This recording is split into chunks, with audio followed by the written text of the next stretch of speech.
"These be things which happened before I came into the land," she said, "and I know not of them. Only do I know what I know, and I know I saw thee lashed like a dog in the day, and in the night, when the great fort flamed red, and the men killed and were killed, I saw thee not. Also thy people do call thee Negore the coward. It is thy name now, Negore the coward." "It is not a good name," old Kinus chuckled. "Thou dost not understand, Kinus," Negore said gently, "but I shall make thee understand. Know that I was away on the hunt of the bear with Kamota, my mother's son, and Kamota fought with a great bear. We had no meat for 3 days, and Kamota was not strong of arm, nor swift of foot, and the great bear crushed him so till his bones cracked like dry sticks. Thus I found him, very sick and groaning upon the ground. And there was no meat, nor could I kill aught that the sick man might eat. So I said, I will go to Nulato and bring thee food, also strong men to carry thee to camp. And Kamota said, Go thou to Nulato and get food, but say no word of what has befallen me. And when I have eaten, and am grown well and strong, I will kill this bear. Then will I return in honor to Nulato, and no man may laugh and say Kamota was undone by a bear. So I gave heed to my brother's words, and when I was come to Nulato, and the Russian Ivan laid the lash of his dog-whip upon me, I knew I must not fight, for no man knew of Kamota sick and groaning and hungry. And did I fight with Ivan and die, then would my brother die too.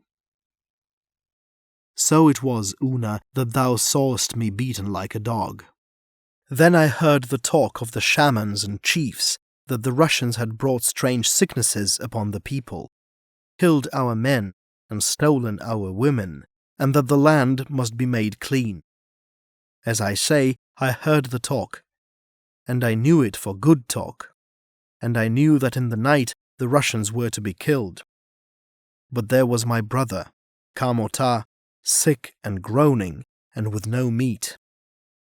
So I could not stay and fight with the men and the boys not yet hunters. And I took with me meat and fish, and the lash marks of Ivan, and I found Kamota no longer groaning, but dead.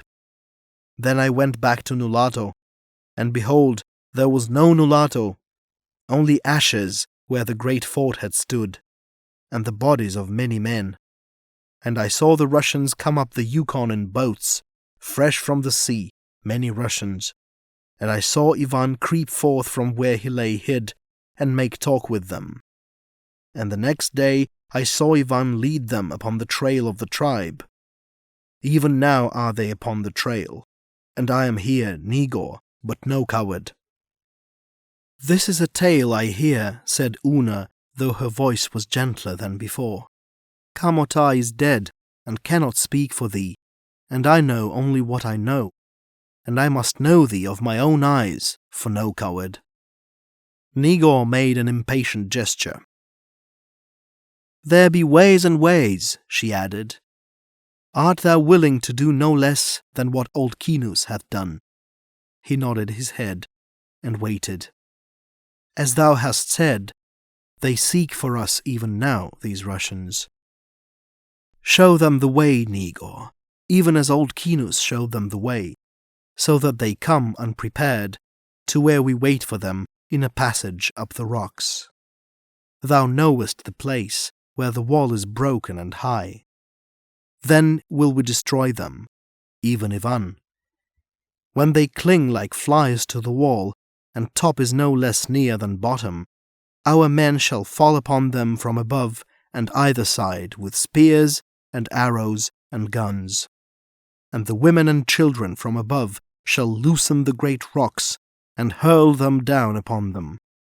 It will be a great day, for the Russians will be killed, the land will be made clean, and Ivan Even Ivan, who thrust out my father's eyes and laid the lash of his dog whip upon thee, will be killed.